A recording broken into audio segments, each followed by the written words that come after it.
if the posts from Preternia over on Twitter/X are to be believed, it unfortunately looks like, for lack of a better term, McFarlane was a little unprepared. I'm just being completely honest. It doesn't look like McFarlane was really set on revealing a whole lot from McFarlane Toys. If anything, maybe he was a little bit more pressed to appeal to retailers, which he did, I think, yesterday, not today, but he did like this presentation towards members of not just press, but also retailers, like people who are in charge of actual like brick and mortar stores, some of which represent Target, Walmart, Best Buy, but also some mom and pop places and things like that, to say, hey, I need your guys' brick and mortar shelf space to cover my figures. And I feel like out of all the times in the year to really make that appeal and kind of generate that platform, it would be now to be as most vocal and frankly as loud as possible.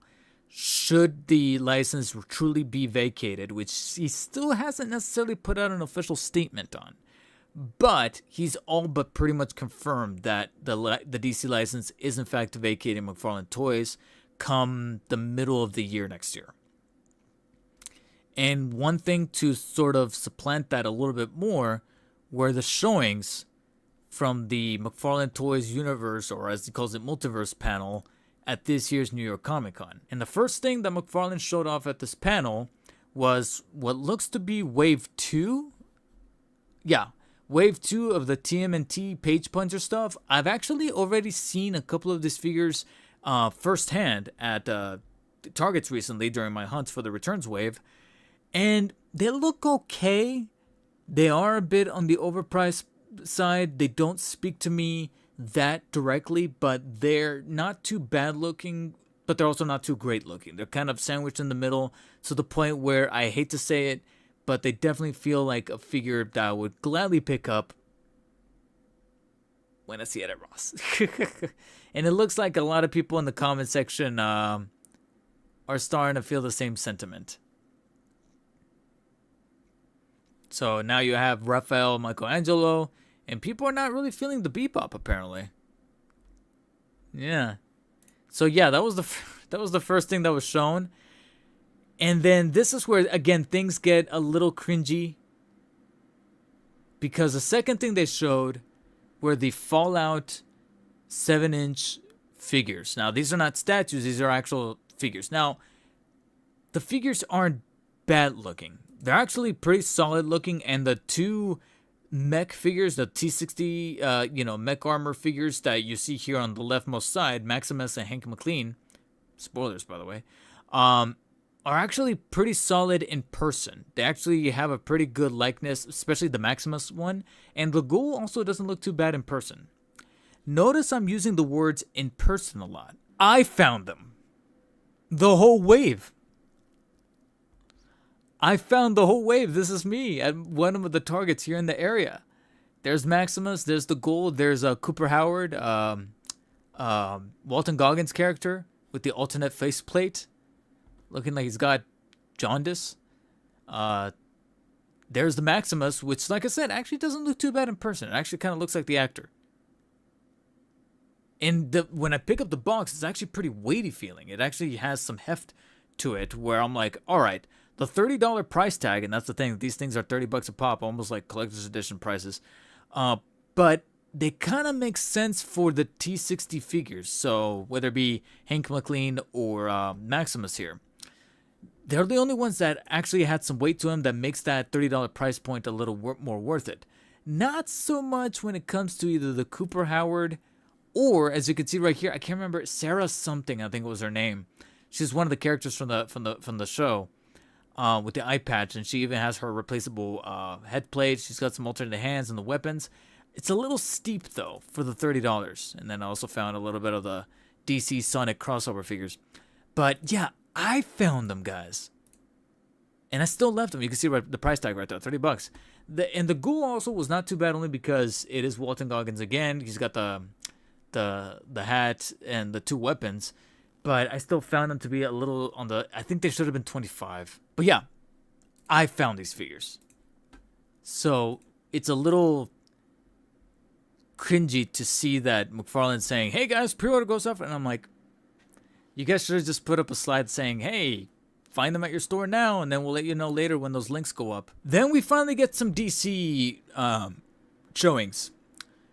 Some more 7-inch ultra articulated, even though it's the same form of articulation, action figures coming winter of this year. And usually when I hear winter 2025, I know that could technically also stretch and sort of grab a little bit of January 2026-ish. So I would say hold steadfast for these. But we have some figures that were, I gotta be honest, I saw them in the document leak that was posted a little while ago. Superman from Superman the Authority with the A-Train outfit from The Boys. What almost looks like a definitive comics-based Flash, but I understand he's got his few little attributes from Justice League New World Order. Rocket Red, never heard of this character if I'm being honest. Larfleeze, which I've seen him a couple of times in some of those Green Lantern covers. Ice. Topical. Gangbuster, who's going to be a Red Platinum. And Black, it's funny because out of all these, Black Condor, I think, struck me as the most intriguing, considering that that's a very, very, very, very early comic that even Todd himself drew on with the covers. I remember him talking about that back in his early days, so that's pretty interesting. And then finally, the inevitable Elite Edition Spawn. Only made sense that Spawn was going to be coming just around the corner as part of a Elite Edition inductee, if you will. So, Elite Edition Spawn with what appears to be a fabric cloth cape, wired. It's going to be very elongated. It looks like it's going to be covering up the entirety of the figure, along with the little brim of his collar right here, kind of extended. And I think that might also have a little bit of wiring in it. Who knows? We'll see. Maybe not. It doesn't look like it's got the stitching to hold it, so your guess is as good as mine, but something tells me there's only going to be wires in the cape. But anyways, we got the 3 head sculpts, which of course he's going to have the default one, the completely unmasked one with the demon eyes, the half scratched one, and then I know there's a specific name for the burnt one, or I think he's just called burnt spawn, smoky spawn, fiery spawn, I don't know. The gauntlets with the spikes, a little bit of the base right here with the bricks, the little magic effect right here with the green smoke, green, power energy stuff that you could probably put on one of his fists, because I think it's got the hollowed out spot right here to put on one of the fists. You got these chain pieces here with like these pieces that could probably attach to something. Again, this is not final, prototype shown, and this little like cleaver thing along with the card. I think it could do with another weapon. I think we're dealing with another Doomslayer situation where I think he could use another weapon. And plus, I mean, this is Spawn. Doesn't he have firearms? Why is there no firearms? Good hand accessories. And if you're not going to include another weapon, another pair of hand accessories. Heads are good. The head sculpts are good. That's good. The gauntlets are good. This magic effect on the base and chains. But you only have one melee weapon. Doesn't he have like a little, like a Buster Sword style type of thing? Spawn is often, Al Simmons himself is often brimming with a bunch of artillery. I don't understand why we need to like not have that be the case here, but yeah. So it's good to see that Elite Edition Spawn is confirmed, but I'm hoping that they're going to add at least 1 or 2 more things, because right now I feel like it's a little lacking, just being honest. The figure itself looks nice. That's what I expect for Elite Edition Spawn. The figure itself, the head sculpts are good, the hands are good, could use another pair, but if you're not going to do another pair, at least throw in a rifle, machine gun, LMG, something like that. And piggybacking off of that, confirmation that, and you could interpret this in a different way. I understand how it could be interpreted a different way, but McFarlane confirms that Spawn is not the only Elite Edition coming out of the Image Comics series. He's pretty much going to take, if anything, he probably talked to his buddies over at Image Comics, so Jim Lee, Rob Liefeld, but of course the rest of the guys, of the characters that they created while they were over there, and said, "Hey, how about I make Elite Edition figures out of the remaining characters that were very popular coming out of Image Comics. So Savage Dragon, Shadowhawk, Wildcats, Witchblade, and Youngblood. I'm actually kind of familiar with Youngblood. I never read the comic, but I'm familiar with the property. So we have Dragon, Shadowhawk, Spartan, Zara, Pezzini, and Prophet. So, and I think there's another image with like some prototype renders. So there's the Dragon, there's Shadowhawk. Makes sense. But again, one little interpretation of this, because it's neat and it makes sense. However, it's difficult to not ignore what this could indicate, which is, again, something that we've already kind of known, which is that he's slowly migrating the Elite Edition away from anything DC related and just making it about properties that he knows he can bank on safely. Because notice how, they've confirmed the switch of Zatanna no longer being an Elite Edition and now being Collector's Edition. And probably the combination of the license expiring combined with the pushback that he got from Zatanna about Zatanna online, I think those two things together, he's like, you know what? I'm just going to keep Elite Edition to either Image Comics or any properties that I know are safe for like the next 2 years. So the video game stuff and Image Comics. Because right now, we're now back to square one in regards to anything DC related coming out of the Elite Edition, right? Because right now I'm thinking about these like first 4 Elite Editions. So we got Doomslayer, the T60, Lilith from Diablo 4. She was actually number 2, so T60 is number 3.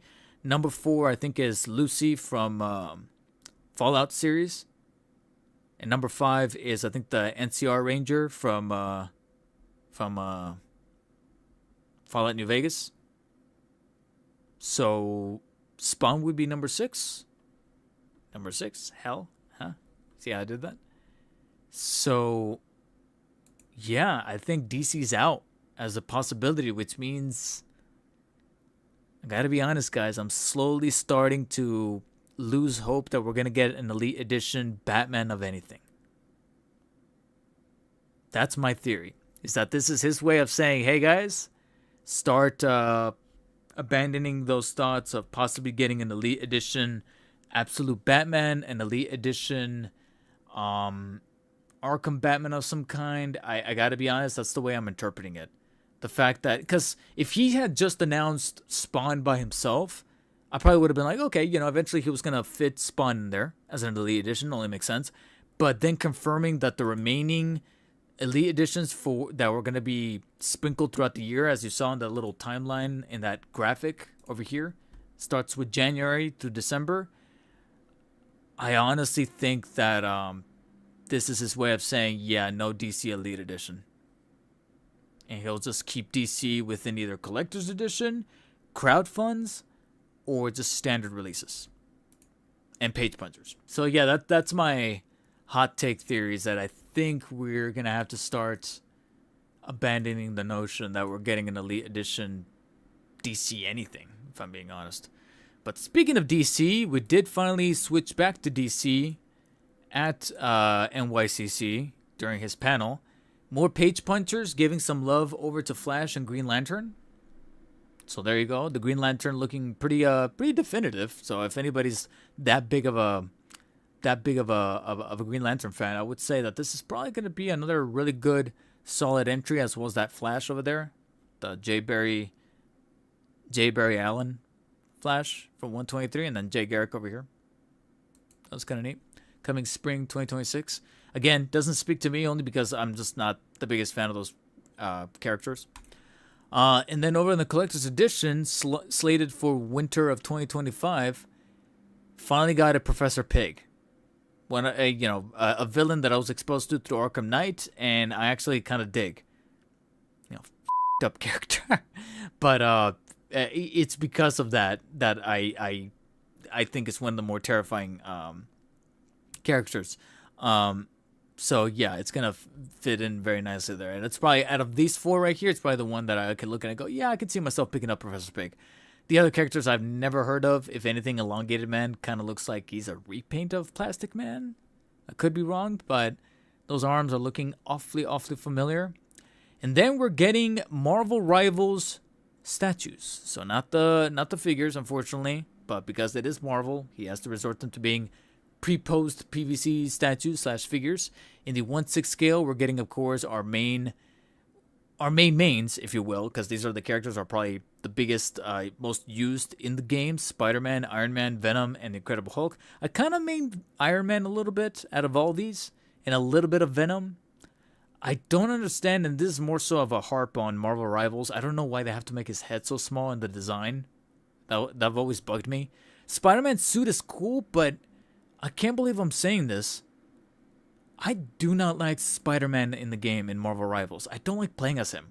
And I think it's something because of the programming in my brain wants to play him like in the Insomniac Spider-Man, but they tailored his mechanics to be that of a shooter that it just doesn't click with me, and I just don't like playing as him. And I don't like it. I was like, ugh. Which is why when I then switch on over to like Punisher or Iron Man, I feel right at home, and I'm like, yes. Shrinking it down to the 1/10 scale, though, Rivals statues for Captain America, Doctor Strange, Magneto, the Mighty Thor, and then of course the most dipshit character out of all of them, Jeff the Land Shark. Mainly because of the way that people use him. And then going back to Marvel Comics proper, in the 1/6 scale, we have Iceman and Blade, who I do believe both kind of got leaked a little while ago. There were some in-hand photos coming out of China for these two. And then Rocket Raccoon and Black Panther, which I think were teased a little while ago. I remember seeing these like illustrations that they were saying, hey, we're making figures out of these guys. I like that the base for the Rocket Raccoon is Groot's head right there, peeking from below. I don't like this design of Rocket. It's kind of ugly to me, if I'm being honest. But that's just me. I don't like the super skinny legs and then the Conker's Bad Fur Day approach to his head. I don't like it. And then stringing it down, 1/10 scale, comic statues, Doctor Strange, the Lizard, another Spider-Man, of course. They're gonna crank out those Spidey men. It's never not gonna be Spider-Man. Juggernaut, which looks pretty solid, if I'm being honest. And then, of course, Gambit, because more and more people, even though his name is Gambit, more and more people are inclined to call him Gumbo, which to me is cringe. But here's where things get rather strange. That's it. That's it for McFarlane Toys. That's why I was kind of procrastinating the beginning of the stream right there, is because that actually ended the McFarlane Toys the McFarlane Toys Multiverse panel at New York Comic Con. And one of the things that kind of lends into, because as soon as I saw these photos on the timeline, I'm like, oh shit, it's over, because this means that Paternia was able to walk up to the table and take photos of these. Damn, I gotta be honest, not the greatest of showings, because you usually want to end the panel on something kind of chunky, right? And knowing that McFarlane didn't end on that chunkiness there, I'm like, ooh, that was it? That was it for McFarlane Toys at New York Comic Con. And you can see right there that I'm thinking about, you know, what did I walk away with? And not that much. If I'm being honest, not that much. If anything, I'm just thinking about, if anything, I'm finishing that like stream of posts from Eternia and thinking, oh, so about those LPCZ figures, guys. I'm like, damn, I'm still thinking about that.